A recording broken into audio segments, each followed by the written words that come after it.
often ask me, what is it that I actually do when I go to these countries? So when there's been a war, or a famine, or a flood, or an earthquake, and I get on that plane, what is it that I actually do on the ground?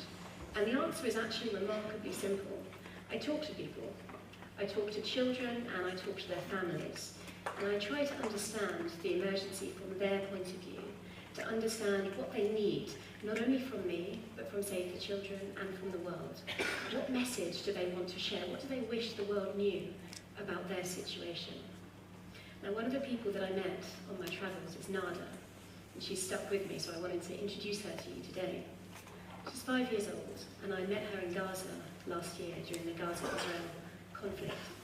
And I'd gone to their house because her father, Ahmad, was adamant that he wanted to tell me a certain story. And he's a wonderful man. I liked him immediately. Big belly, big kind of grin, really warm, lovely man. So he told me a story that was very unexpected because he sort of greeted me with a big hug and a thank you for coming. And he introduced me to Nada. And he said that 3 weeks previously, in the middle of the conflict, when bombs were falling like rain, he said, something terrible had happened to his family. But he wanted to start at the beginning. So he took me upstairs in this house, this concrete house in the middle of Gaza. And he said to me, I was in this room with Nada and with my wife and our 2 other children. And me and my wife, we were playing with our children, and we had our hands over their ears, and we were encouraging them to sing as loudly as they possibly could. And we were just trying to distract them because of the bombs falling all around, the missiles being shot from Gaza into Israel, and the missiles from Israel into Gaza. It was terrifying. But the bombs were getting closer and closer and louder and louder. And they began to realise they needed to move the children from this top bedroom. So they started to gather them up and take them downstairs. Ahmad left Nada upstairs and ran back up to get her. And he put his entire family, barring Nada, under the stairs, an area he also showed to me, under concrete stairs with a big, thick, heavy wood door guarding it. He thought they would be safe. He ran back upstairs, grabbed Nada and ran back down. But in the time it took him to get down that staircase, an explosion had happened just outside the front door, and very, very sharp, heavy shrapnel had shredded their front door and had killed the family. Nada arrived just in time to see the rest of her family die. That's something that is seared onto her brain forever. That's just one story that I heard from my time in Gaza, and one of hundreds, if not thousands, of stories of children that I've heard over the last 5 years.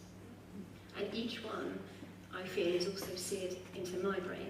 I feel like wherever I go, I leave a little bit of my heart or my soul, whatever it is that you believe, sort of makes up a person, until actually you start to feel a bit empty. You don't have much left to give because you've heard so much grief and so much suffering. And what do you do with that? Where do you go? How could this exist in the same world that we're all sat here today, that I had Marmite on toast for breakfast, that I watched Star Trek? How could it happen that kids are being tortured because of their parents' political allegiance? That 5-year-old girls are raped as punishment? How can that happen in the same world? And it's something that I've really struggled to cope with. And it's something that aid workers the world over struggle to cope with, but no one talks about it. And it's not because we're ashamed or maybe because we're worried that we might appear weak and maybe they won't send us back to that war zone seeing as we're sobbing in the corner. It's not because of that. It's because of guilt. Because how can we ask for help when people like Nada exist in the world who need help so much more? How could I possibly stick up my hand and say, actually, I'm really struggling. It's really hard to come back from these places and have a normal life, to sit with my family or my friends and pretend to care about new curtains or what dress they've just bought, when my head and my heart is still with kids in Syria who are, having seen their friends executed. I was really, really struggling, and it took me 5 years to admit it. But I did admit it, and actually, aeroplane helped, bizarrely. I was on a plane going to yet another emergency, and they were talking through some of the safety procedures, and of course one of them is the oxygen mask. So when the oxygen mask comes down in the case of catastrophe, you fit your own before helping the person next to you. Of course, isn't that logical? Of course, because not until you yourself are breathing easily can you help other people.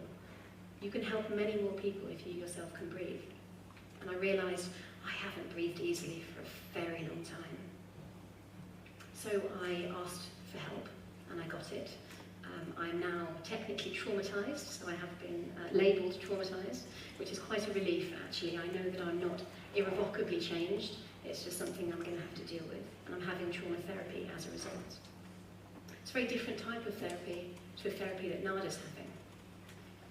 Ahmed, her father, asked me a question that day, one that I've never been able to forget, and it sort of haunted me a little bit. He said to me, "What can I say to Nada that will make it okay? She just cries. She can't talk. She's lost the power of speech because she's so traumatised by what she's seen. How do I make this okay?" I had no answer for him. I didn't know. I still don't know. But thankfully someone else did. And that's these two counsellors that you can see either side of Nada.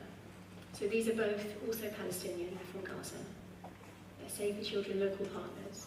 And they introduced a new, fascinating type of therapy that's remarkably simple. I've never seen it anywhere else in the world. And it involves a balloon. So I bought one today. Here it is. So the idea is that they go and visit Nada every single day. Now she can't talk, so normal therapy doesn't really work for her. So what they do is they give her a balloon and they say to her, "Okay, Nada, I want you to think about everything that's upsetting you today, all of that hurt and that grief and the fear about what happens next. I want you to blow it up into this balloon. As hard as you can, just blow up the balloon."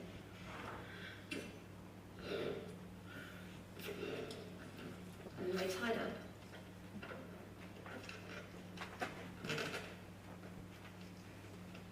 And they give it to her. And it's up to her what she does with the balloon. Sometimes she just sits and looks at it and cries. Sometimes she puts it away to think about later, and she's got a whole cupboard full of these balloons. But sometimes she finds the strength to pop the balloon, and just for that one day, she's managed to move past her grief, just for a day. And the counsellors said to me that the reason that they think it works is that it says to her, your feelings are important and they matter. And it was a huge thing that you went through, that you suffered. And it's changed you and you'll never be the same again. But it hasn't defined you. And it's up to you now what you will do with those feelings. You can take back control. One of the overriding emotions of children in these kind of emergencies, particularly conflicts, is the utter loss of control. They have no control over whether or not they're going to be shot or tortured or bombed. These are adults' wars, but waged against children. But by doing this, it gave her a little bit of autonomy. It gave her the power back, the control back, to do whatever she wanted to do.